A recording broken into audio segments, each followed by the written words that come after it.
This video, we are going to learn about the calculation of the product distillates in the atmosphere distillation column. So for that thing, we should know about the basic problem statement, what we want to do in this video. We have to find out the distillate yield for a given data of the crude oil.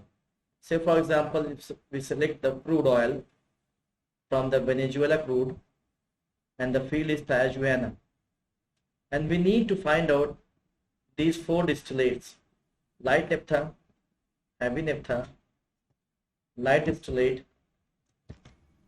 and heavy distillate. So these are the four products, four distillates.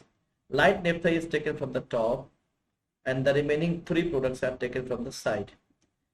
They are designated as D1, D2, D3, D4. In shortcut, we can, for the light naphtha LN, heavy naphtha HN, light distillate LD, heavy distillate HD. We have to define all these things. We can look also all these, basically the products in the simple distillation column. So this is a feed at a very lower portion at flash zone. It is entry here. We can get the top product, light naphtha, then the next heavy naphtha, next light distillate, and next heavy distillate. The remaining is bottom. So bottom residue is not a product, is not a distillate.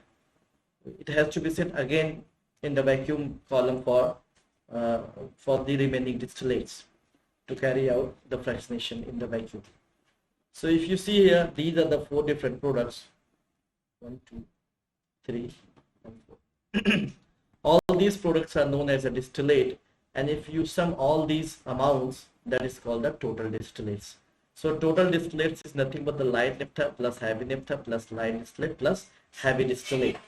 So we have to find out the yields of each and every one. How much is produced from the given crude oil, how much light naphtha is produced, how much heavy naphtha is produced from the given crude oil, how much light distillate and how much heavy distillates are produced from the given crude oil. That is our basic objective. So before going into the calculations, let us understand some basic concepts, how to calculate it. So we have to use the TVP curve for our calculation. This is one of the typical TVP. So in this TVP curve, a simple typical layout is of the TVP curve is shown here, but this is the whole crude TVP curve. That is the whole crude TVP curve. We need to cut it down. So it has only one initial value. This is the initial value. This is a final value. You can say initial boiling and final boiling point. There are one values.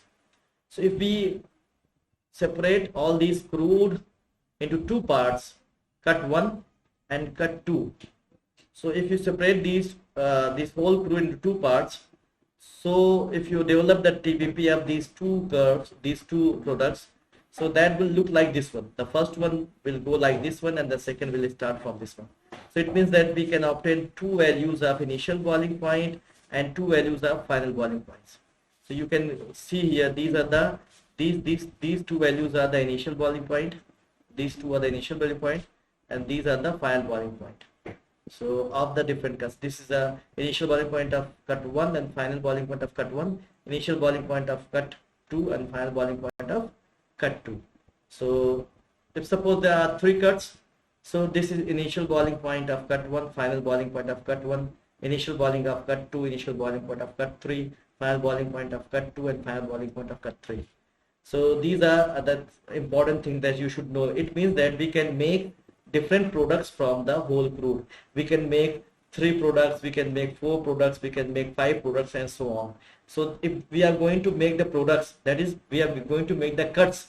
So cuts are looks like this. If you go through the TVP of these cuts, so that will be showing like this one, and that is the nature of basically these mixtures, hydrocarbon mixtures, if you cut it down and if you go through the TVP.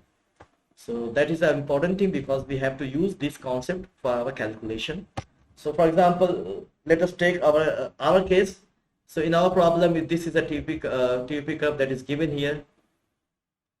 Y-axis is temperature and x-axis is volume percent distilled. So we can make a different cuts. So we have to make, say, 1 cut, 2 cut, 3 cut, and 4 cuts, and the remaining is the residue. For example, the first cut is light naphtha. So light naphtha is the lightest cut. This one is the lighter product, the most lightest cut of the given TVP. That is the light naphtha.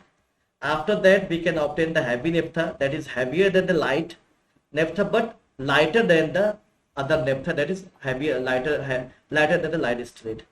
And light distillate is heavier than the heavy naphtha but lighter than the heavy distillate. Heavy distillate is the heaviest product from our crude oil. Then remaining is a residue. So residue is sent to the vacuum distillation column. That is not our concern. Our main concern is about all these 4 products. These are the 4 different products, 1, 2, 3 and 4 different distillates. And what our target is, we have to find out this value of the whole crude. How much is this one? For example, if I say this is 52 volume percent, it means that of the total crude, 52 volume percent will be taken as total distillate. Also, we have to find out these cuts, means this 0 to, say, for example, 10, and from 10 to, say, 30, from 30 to, say, 40, from 40 to 52. If I say this is the range of individual cuts, all these 4 range. So our target is to find out these ranges, and also our target is to find out the overall total distillate values. So this is what we want to do in this problem. So let us understand some basic terminologies in this one. So for example, suppose just take a 2 cuts. So obviously the lighter cut will be the this one, which one is started, which one is distilled earlier, which one is obtained at a lower temperature corresponding to the second temperature.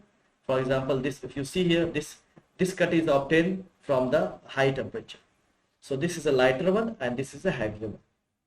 Now the next thing, these 2 values, initial and final values of these 2 cuts. So we can say this is the final boiling point of the light component. Okay, and this is the initial boiling point of heavy cut. That's very simple concept. So the temperature of the light component final boiling point, this temperature is greater than the temperature of the heavy component's initial boiling point. That is a very important thing.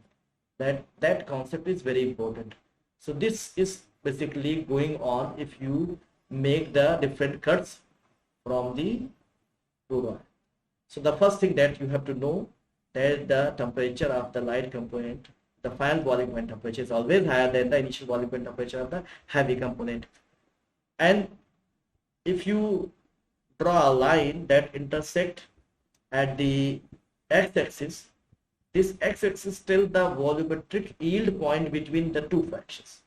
This is also called as a TVP cut volume. That is one of our goal, to find out the TVP cut volume. So that is the thing that we need to find out. How to find out, that will be explained here. Okay, now come to the next point.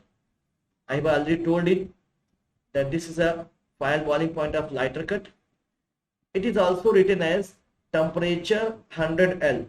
So this temperature 100 L means temperature of the lighter cut at 100 volume percent. 100 means when the 100% of this cut is completed, that is the end point.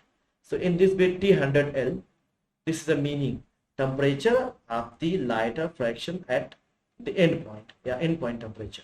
So it means this one is the 0H, temperature of the initial temperature of the heavy cut.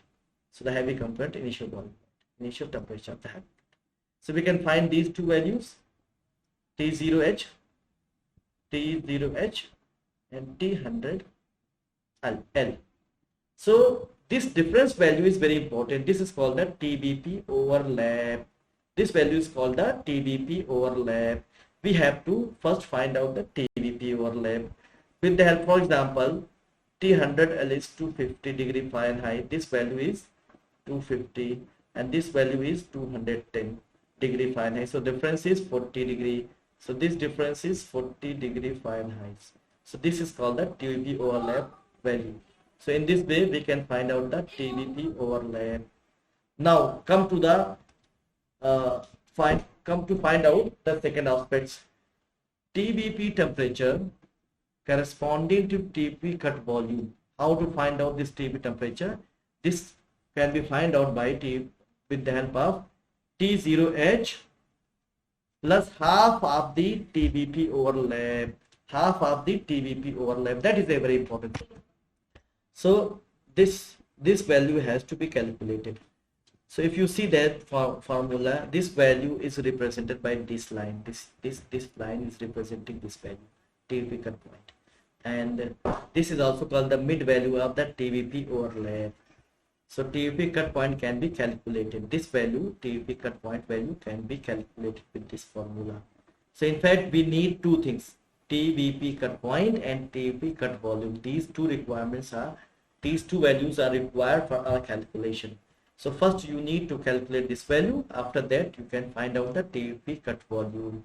So let us take one example of TVP cut point. For example, initial value. This initial value is taken as 210 plus the difference values are between these two are basically the 250 minus 210 divided by 2. It is equal to 40. So 20. So 210 plus 20 is equal to 230 degree Fahrenheit. So this value is 230 degree Fahrenheit. So this value is very important.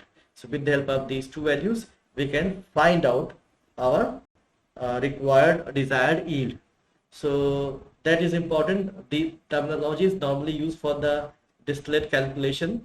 All these terminology we are going to discuss. TVP cut volume, as you can see in the previous graph, is called the volumetric yield point between two fractions. TVP cut point, this is called the TVP temperature corresponding to the TVP cut volume. Means at this volume we can find out the temperature. And how we can find out the TVP cut point? This is half of the overlap plus initial value of the TVP. And then TVP overlap is nothing but the difference between these two values, means TVP in point of light fraction minus TVP initial boiling point of heavy fractions. So these are the basic terminology. So these are the equation basis. These are the basic terminologies for our calculation. So this is all about the basic concepts. In the next video, we'll discuss about we'll try to solve our problem with the help of all these basic concepts. Thank you very much.